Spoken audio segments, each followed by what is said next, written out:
pakai sidbak pegah habar dengku. Lako perumuh mencerikan karena temetrom bak pegah-pegah habar si. Lepas sakit hati kau tak pegah. Engkau tak lihat itu teribet. Urinang kaya si. Lepas sakit hati kita dengan tutul lako lepas sakit-sakit. Lakit dah je sebab kenang kedai batik. Punya kenang bak jarau apa ni nak tabuh balsam ke boleh. Punya kenang batik hanam tepung boh pi. Metetet dia orang saja. Tinggal kerut muka orang yang gejah. Sakit dah. Sehingga orangnya apa? Kita yang datang ke mana? Terjadi macam gugat cerai hana harmonis dalam rumah tangga. Dudo sebenarnya waktu terperiksa hana ilmu akhlak dalam komunikasi.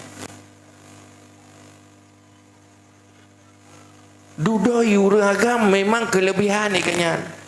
Menyuri neng pegahaba dia keganyan. Uragam biasa talu ya. Pegahaba kan. Ikannya yang na yang ke tenaga sagai teh aja. Duduk kalau lapor polisi. Kalau lapor polisi. Kalau mede. Duduk kat gugat cerai. Pakan isoku. Itramku. Cuma duduk pakan katram ikeng kelung kan. Lipat sakit hati ku. Hanangan ku. Hai ku doa balah ku balah. Tak malam ke. Aku pergi buat je. Kamu masalah. Olehnya kat cerai. Gara-garanya. Pada cerai padip leh dalu. Kan leh api siribe pedu.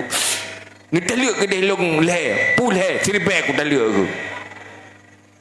Lehnya aduh agak tahu ino anje go le ide kamu pisah ka putuh temenak terapa ka putuh meleuro ka pulih lam sakit ke. Ka adik abang lam. Ka abang saya, adik saya lam. Macam nak tak boleh bila. Hai leh nak tak lek kan kiban cara leh. Nyampai apa Cina buta piju. Ya mereka dia aja cemburu mereka. Tapi ini Cina buta piju. Nah sebab tu kan menang dia minta hukum kiban cara baik-baik Cina buta. Bolong. Hai na urang pergi minta peng retnan di cara kau aju.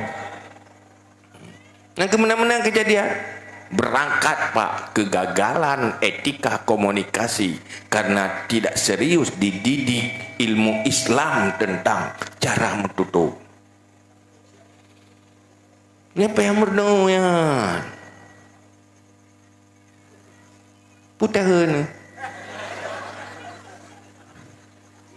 Yang benar pegah. Kajamun ka tungku lain hantu pegah tu bagian kagak pegahnya. Teh tengku yang pegah ke na tengok.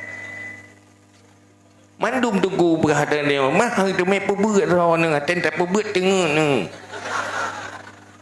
Trip baju tak perbuat ke hanjak li. Tak ada. Trip tak ke pelih ya. Raw ku memang ku. Tak hanjak li.